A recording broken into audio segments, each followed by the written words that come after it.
What's up, everybody? Welcome to the latest episode of Games Up Podcast, our 50th show. Hey! It only took 3 and a bit years. Just shows you how regularly these started. Oh, God. Well, hey, when we started these, we were doing one a week for quite a while. Yeah. And then we got dropped from that radio.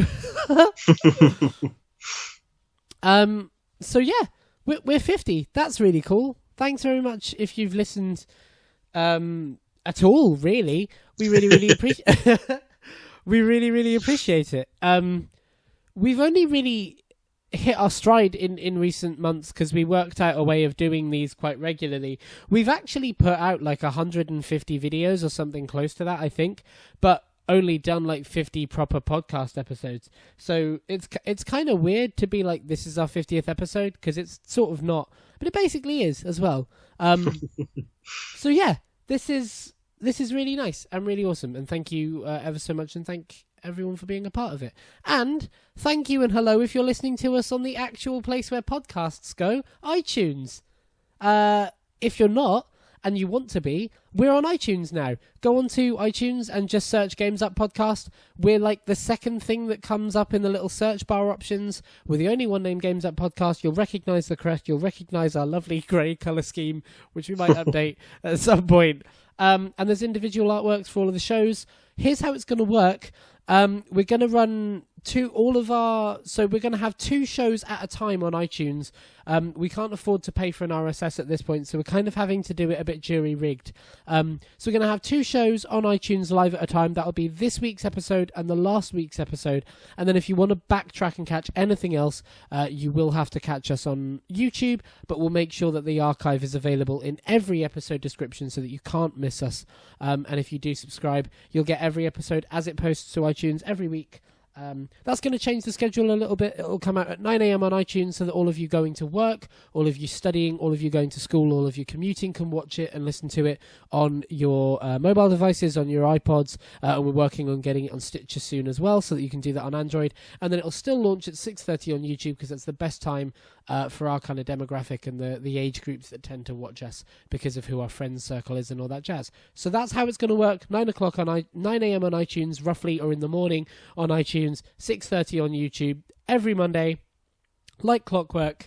That's really cool. Lewis, hello. Hello. How are you doing? Yeah, I'm pretty good this week. I was going to say, you've had a pretty good day. Yeah. So I found out that I am an uncle. Yay! That's amazing. Yeah. So firstly, congratulations to yourself. Congratulations, of course, as well, to your brother and just all the Crawfords. Well done. Well done on making a person. Yeah, it's nice. But now that we're on the lofty heights of iTunes, we can't let that get in the way of our fine quality content. So let's get down, as we always do, down and dirty into the news. Lewis, the first piece of news I would like to put to you today is that one of the greatest games of all time ever made should now be in your backlog, because Vanquish has been brought to the PC. Platinum Games have finally seen through the Bayonetta haze. They finally recovered from Scalebound, finally got over Teenage Mutant Ninja Turtles, and realised what we need to do is put one of the best games ever made on a platform where people like it. Yeah, exactly. And I played this game. You lent it to me. I think I told you I didn't have it anymore, and I found out that I did. I do still have this game. So anyway, putting that aside, really good game, and I'm glad that it's coming to PC. And I'm glad that people maybe who never picked it up the first time now get the chance to. It was the same with Bayonetta. This game, very good game, but lots of people didn't pick it up the first time. So now that it's on PC, it's great. Yeah, definitely. It's really cool to see. It's really cool to see Platinum still kind of willing to give the franchise a go. Please, if you're listening to this and have a PC and you want Vanquish 2, I'm going to buy Vanquish on PC just because, this is the kind of thing that games companies do where they put something out as a test bed to see is there still interest in this. Vanquish is one of the greatest, it's really hard to describe why it's so good, but the gameplay and shooting mechanics are so tight. It's unbelievable. It puts like Gears of War and Halo to shame. It's unbelievably good. The story is crap. It's god awful story, but it's so easy to overlook because the shooting is so good. If you are interested in an 8-hour game that's satisfying from beginning to end and just gets better and better, seriously give Vanquish a go. And if you like Vanquish, buy it on Steam, because yes, it's going to cost money, but it will probably get you Vanquish 2. And that's what we need, right? Yeah. So yeah, Vanquish has come to the PC, and long may it continue. Speaking of things that have come to things, Minecraft has come to Nintendo Switch, which is awesome. Because Switch is selling really well, and Minecraft sells really well as well. So hopefully this is another way for that game to go even better on great platforms. It's also it's a really good match as well. Really, this combination of Minecraft and the Switch is really definitely a match made in heaven. You know, it is something that definitely should be there. Oh, absolutely. I mean, you've got to imagine that there are now going to be so many more younger people excited to get a Switch, because now you can take that thing you play. Ironically, Minecraft on consoles has actually really opened the world up, because Minecraft on PC was great, but you needed to have a PC to run it, and you needed to somewhat understand what you were doing and have access to it enough to play it frequently.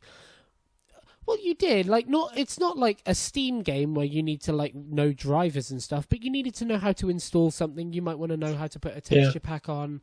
You needed to know what the controls were, how to rebind them, basic stuff. And it's a good introduction for somebody younger to that, but it's not as accessible as Minecraft on a console. And now that's become Minecraft on a console portable hybrid, which people have been wanting for a while. So that's a really great match, and it's even more of a reason why I want a Switch. Please stop me. Don't do it. But they're so Just good. wait. I played Mario Kart properly on a Switch this week, not in a demo, a full-on Grand Prix. It's so good. It's so good, Lewis. It's so shiny.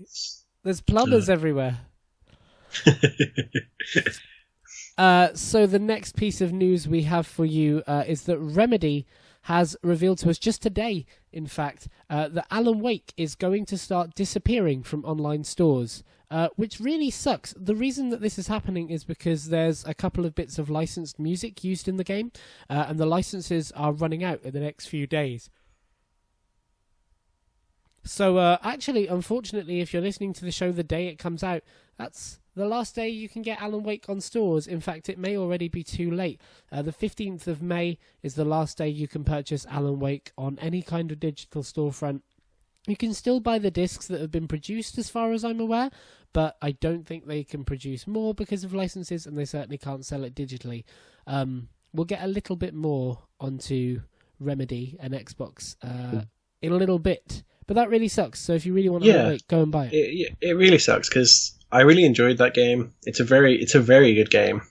And the sequel, they released a sequel that didn't really give it justice, and I was always hoping for a proper Alan Wake 2. So I'm a bit sad about. I mean, I know this doesn't stop that from happening, but it's I don't know. It's a bad move. They can't do anything about it. They might resolve this, though. It is possible that it will be resolved.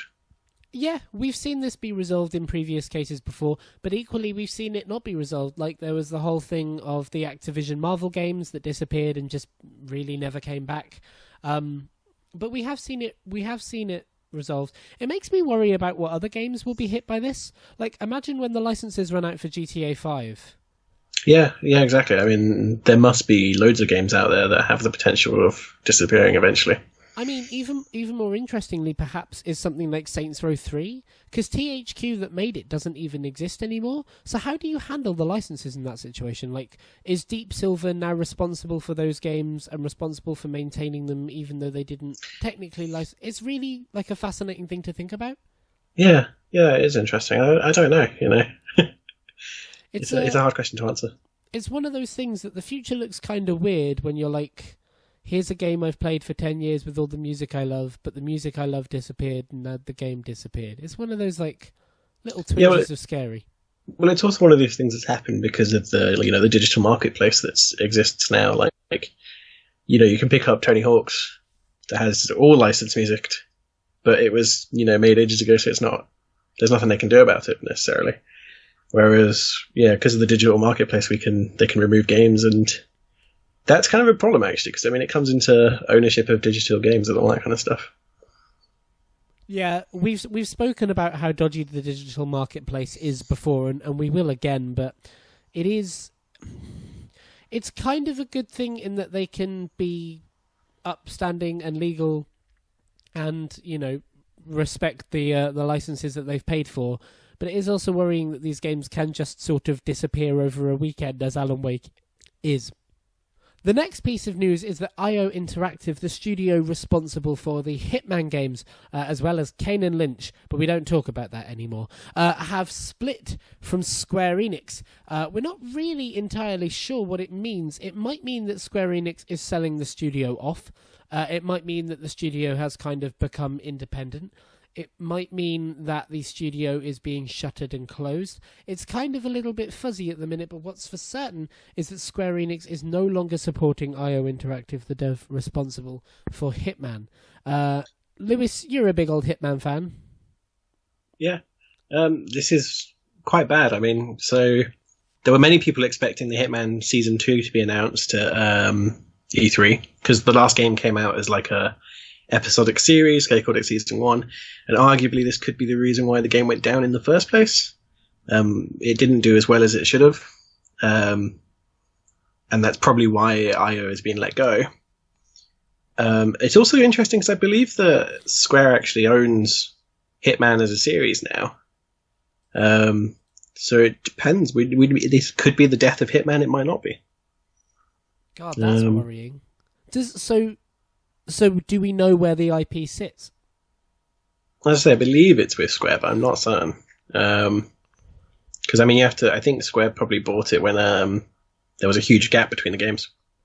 You've got to imagine that it's not the death of Hitman, because, in my opinion at least, whilst the game hasn't sold clearly what they've wanted it to, I think it has warmed up over the course of its episodic lifetime. Certainly critically, the game's been received pretty well, and I think that it hasn't done absolution numbers, but I think it has done okay. Like, not well enough to save IO, clearly, but okay. I think it's under 1 million, which is pretty bad for really? games. Yeah. Wow, that's awful. And plus, that's only that's not including, say, the whole series necessarily. That could just be the first game, like the first episode. See, that's one of the super dumb things with episodic frameworks is it's going to be so hard to track. Well, I guess it's not hard for them where they can see the actual metrics of it, but it must be so hard to understand why people are paying for one thing over the other. And it must be really difficult having such a, because there must be a massive drop off from episode 1 to episode of anything else. Yeah, no, I'm certain. Well, especially because these things eventually end up being for free. Or very cheap. I'm fairly certain that I got Hitman Episode 1 really cheap on the Humble Bundle. So I count in that statistic even though I don't own the rest of the series. As do probably a lot of people. So to be honest, I think it suffers from maybe bad marketing to some level. People didn't really understand it or didn't want it. And as I say, they should have done a big push about here's the complete game now. But yeah, it's kind of sad because many people were expecting, as I say, Season 2 to be announced during E3, and obviously they've got a bit of bad news. So 2 questions. The first thing is maybe it's more like a potential rather than a question, but maybe we do still see it at E3. Maybe they have taken the assets from IO as a part of owning the IP. If they do, in fact, own it, maybe we do see it. The other question I have is, if they don't own it, what does that mean for Hitman as a service?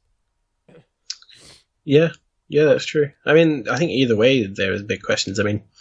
You have to consider that IO predominantly make Hitman, so if they don't own the Hitman IP, they're in a bit of hot water.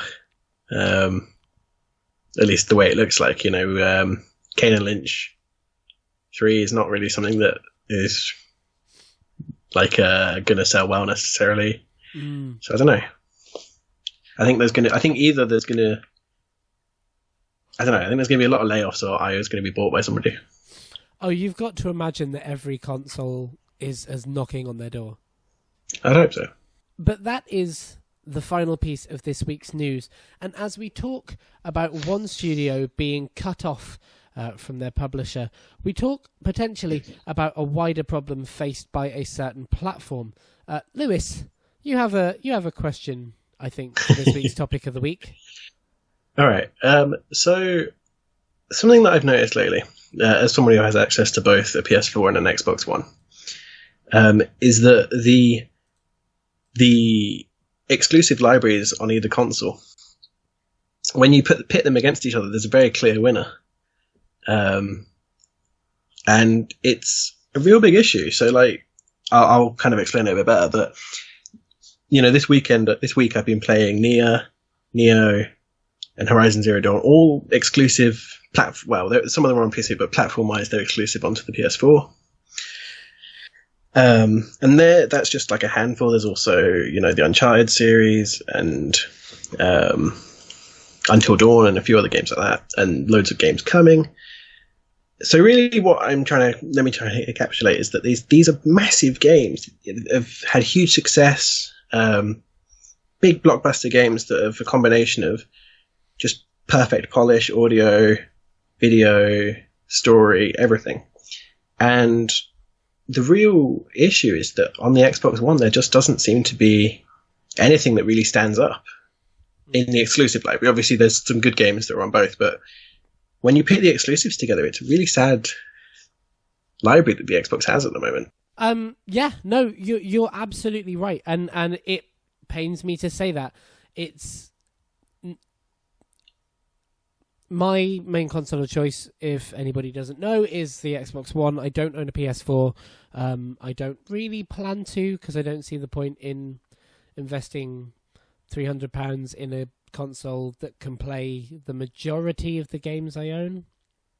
But as somebody who has long said that I don't think a console is worth its exclusives alone, the PlayStation 4 is more and more becoming worth its exclusives alone, and that's really difficult to watch. I think they were much more evenly matched at the start of this generation. I think a lot of what was coming from Xbox it might not have matched up, but it might have been good competition. I think Scalebound was a very good looking game. I think it from what we saw in the trailers, the tone wasn't quite where Sony is, but it looked like it had that level of polish. It looked like it had that level of concept, and I think it was a step in the right direction. I think Sunset Overdrive could absolutely have been a step in the right direction, and had it not been for the shitty launch that Xbox had, it would have picked up much more than it did, and rightfully so. I think Crackdown could still be a massive step in the right direction, but we expect that game to be out this year, and we've seen fuck all from it. There was a beta that was supposed to go live, and we've seen fuck all from. And you're right, it is a worrying situation that Xbox is in. The way that they've spent money this generation is really fascinating. And you do wonder whether, perhaps maybe being quite so charitable, they've made some massive mistakes. And that sounds weird, but the biggest purchase they've made, one of the biggest purchases in gaming, was to buy Mojang. Of course, the studio responsible for Minecraft. And Phil Spencer at the time was quite adamant that the game isn't going anywhere. It's not going to not launch on Vita. It's not going to not come out on PlayStation 4. And I wonder if he'd make that same decision today. Yeah, I can see what you're saying.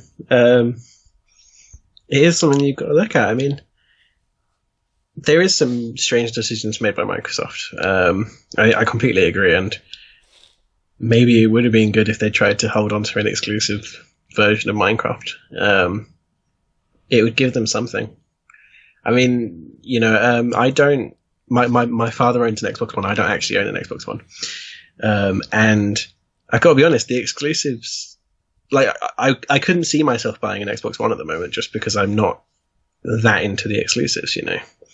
And I am predominantly a PC player, so you know I have bought a PS4 for the exclusives. And when I first bought it, there was only really Bloodborne and Until Dawn, I think, and Last of Us Remastered. And now that library's getting bigger and bigger and bigger, you know. It must be said that when you bought it, there was the promise of Uncharted, which is a major hit for PS4. Yeah, no, exactly. And but I think you're right in that could have come out and been utterly shite. So yeah, it's a fair point to make. When you were right when you said at the start of the generation, it was kind of unsure. Like the first year of both of the consoles, there wasn't really much. You know, there wasn't really any hard hitters on either of the consoles. At least, you know, like they had the launch titles, but beyond that, there wasn't really anything too much. You know, when I bought the PS4, the only real exclusive that was big was Bloodborne. But since then, I can name sort of 10 PS4 games that are worth buying. Maybe not 10. But I know that there will be. That's the thing. At the end of this year, there will be. Will there though? And actually, like I don't challenge it because I don't like. I know I have to like keep dying on this hill, but I don't challenge it because I don't like Sony. I just don't think there is. Like Bloodborne is amazing. That's undeniable. Bloodborne's amazing. Until Dawn is a really cool concept, and Uncharted plays well. Horizon is great, and Neo. Yeah, I would argue that Nier and Neo is the kind of thing that Microsoft can do. The kind of thing that Sony is doing at the minute that Microsoft just hasn't matched is the Horizon, is the Detroit Become Human, is Uncharted, will be Last of Us 2. And right now I think Sony are leading the way and Microsoft need to catch up. The question for me is not... The question is, will they? It's not a question of when, it's a question of can they? And that's really bad. Yeah. Well, this is... Sorry, I mean, just to interrupt, it kind of comes into... One of the strange things is that in the last few years, Microsoft has lost lots of its first-party developers. I think 2015 they had 17, and I think now they've got 7. But yes, I mean, like, and I know for a fact that in 2015 the first party list was something like 17, I believe. Well, yeah, I mean, they closed Lionhead. Yeah, well, that's the thing. So they've closed quite a few, and these are, you know, the ones that would be making these big games, you know. Like the thing is that when we look at Rare, for example, we don't really know what Rare's going to do and how good Sea of Thieves is, for example. Like, so the hurdle that Microsoft are undeniably coming up against and need to fix now, like now today, is that Sony have 20 years in this industry. They have 20 years of Sony as a parent company's fiscal up and down, right? The last few years, they were totally in the red, right? They were having massive problems, and basically PlayStation was the only profitable part of them. But when they were profitable, they were fucking buying studios left, right, and centre. And so what they have now is a wealth of studios that they can count on, even when they've closed some in the last few years, that they can count on to be at least putting out something, right? They've always... And the thing is, it goes to show, because when you say studios that Sony owns, you can name them. You can name Naughty Dog. You can name... He says, blanking on them all. Oh, yeah. When you think of Sony Studios and you think of their names, you're not thinking of their franchise, you're thinking of their pedigree, right? There's a level of understanding that Naughty Dog, Sucker Punch, Santa Monica, so on and so forth, the ones you just listed for me, have this level of high-quality game making. And Microsoft doesn't inherently have that. They have it for some. Like, I'd argue 343 is up there because Halo is so well regarded. I'd argue that Turn 10 and Playground consistently knock it out of the park every year. But, like, you don't think of Mojang as a first party. And you would have had the people responsible for Fable, their name escapes me right now, but they closed them down. Rare has not been Rare for a number of years, and maybe they will be with Sea of Thieves. But the thing that Microsoft have been able to do this year is spend money. They bought Mojang, which they didn't really need to do, but it was them kind of putting money on the table and demonstrating they're still in this. And you have to wonder whether they've gotten much from that deal anyway. Like, as you say, it's not something they necessarily needed to do, and I don't know if they've gained that much from it. I mean, Minecraft hasn't stopped. Yeah.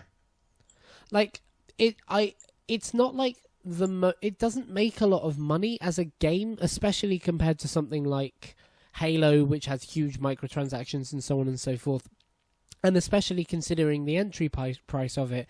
But it is a cultural behemoth, and so I wonder whether they've got more out of it in terms of access to an IP than they actually have in terms of money. But I imagine they've probably got a fair chunk of money from it as well. Yeah. But the thing is, Microsoft are launching the Scorpio this year. And you've got to imagine that they've invested a fucking shit ton of money in that because they didn't plan for it. It's inherently clear from the way they've launched the S and launched or will launch the Scorpio that this is something they've responded with.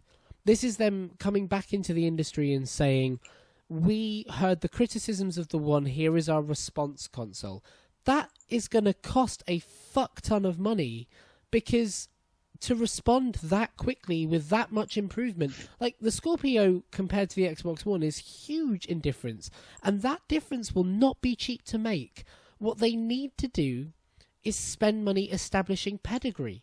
They need to stop, they don't need the marketing on Shadow of War. People are going to buy it on PS4 anyway. Nobody is looking at the trailers for Shadow of War with the Xbox logo on it and thinking, oh, well, I had the last one on PlayStation 4, but I'll change now because the logo's on it. They need to establish a pedigree of first party that they can rely on through generations and that people look at and know that game, whatever it is going to be good. Because that is the thing that Sony have. And it's why every E3 for the last few years, they have been able to knock out surprises and knock out something that resonates because they have this history that they're willing to bank on. Now, that will dry up. Eventually, there will be a year where there is not a studio that isn't working on something that we either know about or that they can't announce. But the thing that they have is there's enough that they can outpace Microsoft. And Microsoft need that. Yeah, because this is one of the big things, actually, you're right, is that Sony can go have a E3 press conference and go, this is only on PS4, this is only on PS4, this is only on PS4. And currently Microsoft, they can do the ones that everyone expects to be on, Xbox One only, so the Halo series and all that, but they're not really able to do the same thing that Sony can do because of the lack of studios, And the other thing is, even when PlayStation are not saying only on PlayStation, like Crash Bandicoot, as far as we're aware at this point, as up to date as we are, Crash Bandicoot, the Insane trilogy that comes out at the end of June, is launching on PlayStation first and then after a year going to other things. This may be entirely out of date by the time this episode launches. The actual state of that game has flip-flopped so much in the last few months. But when they announced it, the resonance and the relevance of that franchise, because they know their target audience, they know that it's 20-year-olds now who came up playing Crash Bandicoot that are putting their money into games, and they know it will have effect. Phil Spencer, I love you, but what the fuck are you doing with Voodoo Vince? Nobody is looking at a Voodoo Vince remaster and thinking, well, there's my fucking childhood. They will in 10 years. When the Xbox is an old console, but it's not yet. You need to be planning for the future, not looking into the past. There's nothing there. Maybe Viva Pinata, but you've got Rare making a fucking pirate game. This has got really sweary really fast. I think, so if you don't mind me coming in, it's something that I think's been... Sorry. It's something else that I think is kind of quite a big issue, is that for some reason, apart from, say Halo, with 343, although I guess it was originally Bungie, but that whole thing. Apart from them, there isn't.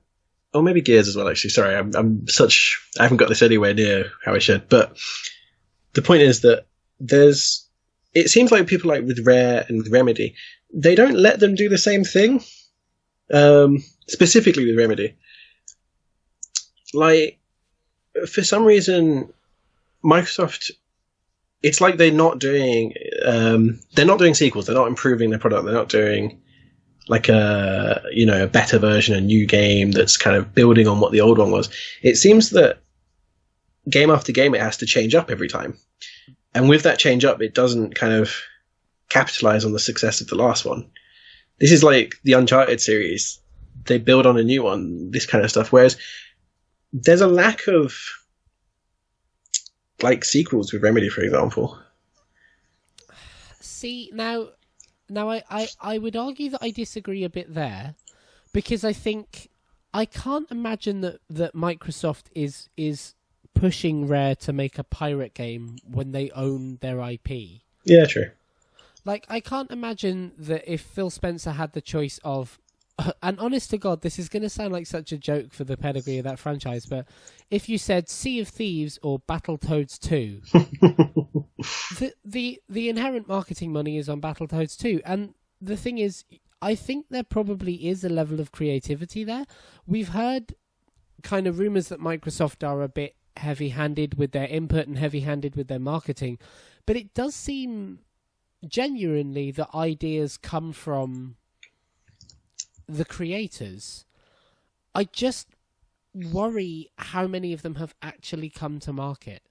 Like, I think something that's a problem is they get so far into development and they waste so much cost on it. Scalebound should have been done. And if it wasn't done, it should have been in 20 years when the build of that game surfaces, like it has for a bunch of PlayStation games recently, or the SNES PlayStation itself. Actually seeing what stage that game is at is going to be fascinating, because there should have been a form of that ready to go. There should have been something from Black Tusk before they got Gears of War. Fable Legend, or Fable Heroes, or whatever it was called, was playable. Like, there were people actually playing it and the game got canned. Microsoft should be a little better at spotting a project that needs to be killed and killing it. Because it's entirely possible that they are doing what we're telling them to, and they are actually investing in these studios. And it's entirely possible that we're not seeing it because they're putting so much push behind the franchises that are dying late on. Yeah, and I think one big thing that I've noticed is that, and it kind of connects, is that it does connect to the Connect. Microsoft are really kind of big pushers of innovation, more so than Sony at the moment. But Sony are having more success on their kind of sticking towards this like blockbuster, this heavy story path, as opposed to say Microsoft have. And the reason I mention it is that if you look at, say, how many Kinect games for the 360 at very least came out, I think this is what I mean is they got Rare to do Kinect games instead of making games that they knew were going to be successful, or not new, building things that had already been good. I think there is a big push for innovation in Microsoft, and I think unfortunately it hasn't necessarily worked out so far. I think like this is one of the big things that I think Sony's done is they found a working formula that probably will eventually go. I think I hope that Microsoft managed to find something, or they do decide to kind of change and just kind of roll with what works, because it is. The reason I mention it is that when I looked at there's this really interesting infographic that's got PS3 exclusives versus Xbox 360, and you can see the different directions they've taken when there's like 30 Kinect exclusive games, and these numbers are made up, but on the infographic it shows you like there's 10 Xbox 360 exclusives and 30 Xbox 360 Kinect exclusives, versus the PS4 that has like the opposite, for their move. It's like Microsoft is a big push for these innovation, and it hasn't always worked out for them. And actually, maybe that always was a bit generous. It hasn't really worked out for them. Yeah. And like, I don't know. I even think they need to double down less on it now. Like, VR on the Scorpio is great, but VR is the hill I think that will have a problem for PlayStation, because their VR console and headset is selling great, but it's not good enough. The content is good, the quality is not quite there. We're in like the very first iteration of VR gaming, and it's whatever comes next that will define it. And the problem is selling PSVR 2 on the next console to all those people. Xbox doesn't need to be making VR. It doesn't need to. Like, partner with Oculus, partner with HTC, and let them spend their money on it. Just make it portable. You have a universal platform. If it works on Windows, it can work on PC, so why are you building your own headset? We don't need it. Like, it's silly that Microsoft has this cash, and rather than building for the future, and rather than building something that will last, they're building something that might last. Now, you can't guarantee that a franchise will last, and, you know, if they come out with Smash Raccoon, everyone's favourite blue animal platforming game, there's no guarantee that will do what Crash Bandicoot did, but I'd say there's even less guarantee that VR will do that. And if it does, at least you'll have franchises you can put in VR and make relevant to a new audience. You can't retroactively make innovation relevant. It doesn't work. You can do that with franchises. Yeah, exactly. And I think, you know, ultimately, it's something that's been a problem, I think, with Microsoft's direction for a while, you know, this whole thing. I think, like, they were the ones that wanted to innovate to the point where, well, there was the big thing about, you know, the Xbox One being the one entertainment console thing, the one entertainment platform. And, you know, like, we can argue about whether that press conference killed them, or not killed them, but, you know, like, started. The whole point of that is that bad marketing, it's then harder and harder to reach people, and, you know, not everyone maybe heard about the changes that were made and the benefits of the Xbox One, and there's still people that after the TV E3 conference with the heavy focus on TV and all that, I think it had a bad effect on them, and like, marketing wise, they might not have recovered from it before the console came out, and that's the side. Like, they maybe don't know what their audience want is a big problem. They want to innovate, but they don't necessarily, as you say, you know, reach their audience directly. Instead, that's a really, really good way to put it. They're innovating into the darkness. They want to be the next thing, but they don't know where the audience for it is. Yeah, because that's the big thing, I think. Because, like, nobody wanted... I think very few people wanted this, like, one entertainment console that they were going for. I think there was very little push for it, at the very least. I think... I mean, they did, and that's why your PS4 does what it does. I just don't think they wanted to be sold it. Like, yeah, but I think, like, the PS4... It's one of the big differences, I think, with the PS4 and the Xbox One, is the PS4 is very much pushes it in the background. Whereas... the one kind of brings it to the foreground, you know? Yeah, but, like, so if the one had been marketed better, it would have been the better console. And honest to God, I say that because if the second feature of your console is it's an entire TV, that's pretty fucking cool. Like, if what the PlayStation had was that it does games really well and there's media on it. What the Xbox had is that it does games very well and media very well. And they pushed that rather than going to their core audience and then saying, like, when the PlayStation 3 came out, everyone and their mothers bought it because it had a Blu-ray player. But they didn't market it for the Blu-rays. They weren't coming onto E3 stage and being like, here's Uncharted 1 and Sam Raimi's Spider-Man. Like, it wasn't what they were marketing. That got out by its own. Ironically, that innovation pushed the console forward as much as its marketing did. Microsoft built something really awesome. Like, honest to God, I love the way the original setup for Xbox One functioned. Snap is such a clever idea. It makes great use of screen real estate. It ties in media in a way that's very clever and very well connected, and I didn't need to be sold it. I'd had Netflix at that point. I'd had YouTube. Sell me why I'm going to buy a games console, and let me discover how clever its media strategy is afterwards, and it did kill them. Yeah, I think so, because they did, the original press conference for the Xbox One before E3 was terrible. That was the television. The big television push before the DRM stuff. And the really awful thing is, like, you can really see what they were going with there. Oh, yeah. Like, ironically, that is them targeting their core audience of saying, the gamers will be at E3, let's take the games to E3, but they almost forgot that, like, people weren't tuning into the Xbox One reveal looking to buy a TV. Yeah, I think it's one of the big things, and I think it's maybe a deeper problem with Microsoft is this wanting to innovate and wanting to be the next new thing, as you say. And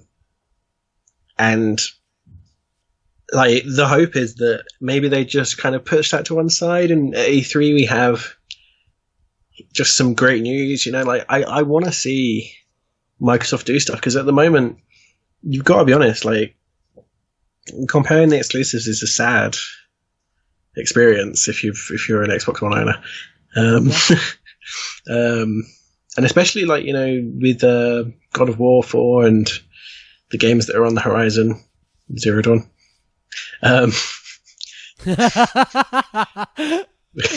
Took you a moment. It did. But, there's more on the horizon, and like when you look at what Xbox One has on the horizon, there's some good games there, but it's not to the same level, I don't think. Yeah, I agree. And especially when we've got a Last of Us 2, actually, that's also worth mentioning. Like we said before, Microsoft needs a Naughty Dog, and I think like many people feel that way.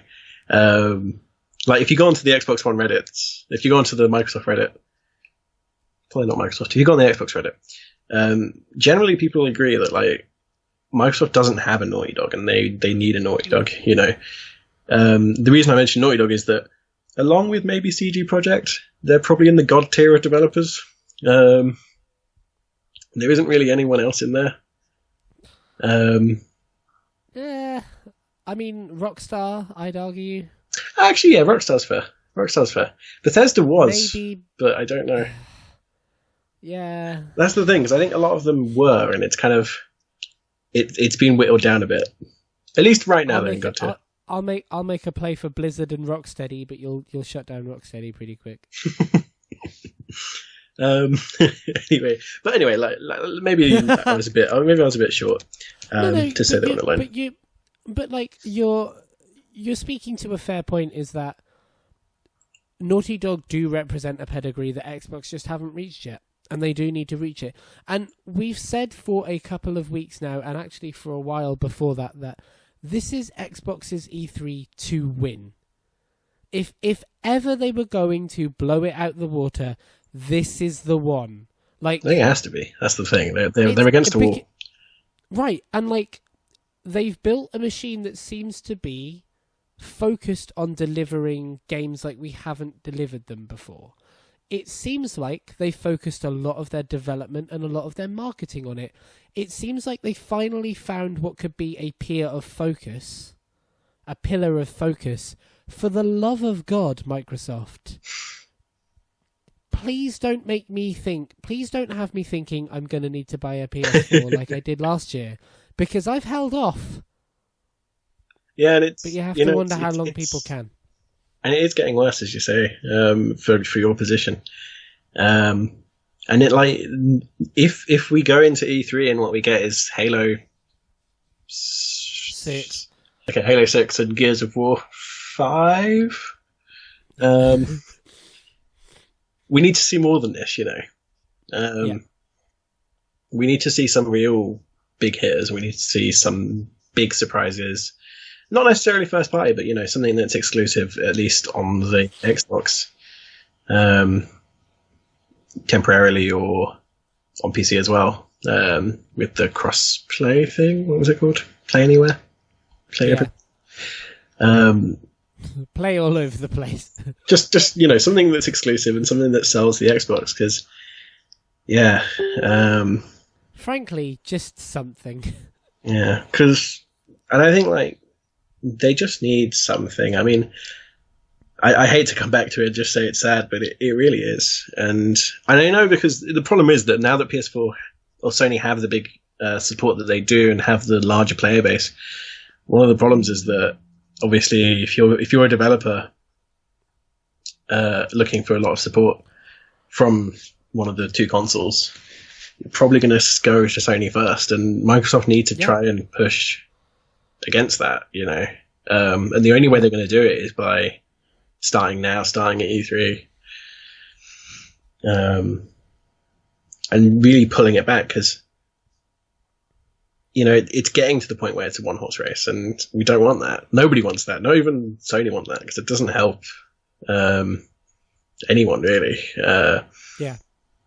It needs to be a battle. There needs to be somebody who are willing to fight against, and I mean, I love Nintendo and I love the Switch, but it won't fight against whatever PS5 is, and their next console won't either. They're very different markets. So, I mean, fuck, if it's not Microsoft, what is it?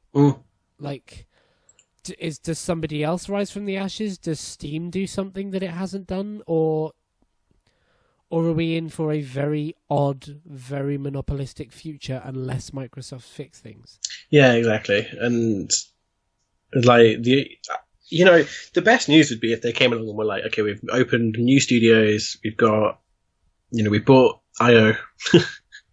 I don't know, but you know what I mean. Like these are the big moves that Microsoft needs to do. And that's, unless they do them, it's a bad place at the moment, and only going to get worse as the generation goes on, unless they do something. And hopefully this is something, and hopefully we see something amazing. I really hope so. But as we have said with every piece of news we've discussed for the last 3 months, because that's what happens with this massive conference, we'll have to wait till E3. Yeah. Looking forward to it. Ladies and gentlemen, I think that is time to wrap us up nice and warmly in a finished episode of Games Up Podcast. Beautiful.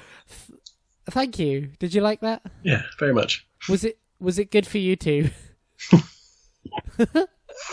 Ladies and gentlemen, thank you so much for joining us. Whether you did that on YouTube, whether you did that on iTunes, whether you did that on SoundCloud, or whether you did that on our archive years later. Thank you so much for joining us. Lewis, it's been a pleasure. Yeah, it's feeling good. Happy 50th anniversary. Yes, it's been a bit sad, but it's good. It's been the most sweary we've been in a while, which is good. Congrats on being an uncle as well. Again, massive congratulations to the Crawfords.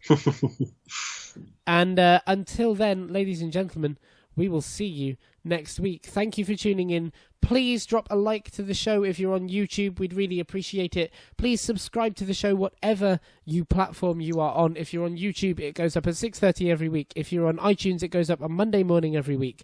We'd hate for you to miss an episode because we put one of these out like clockwork. And until next week, the game's up.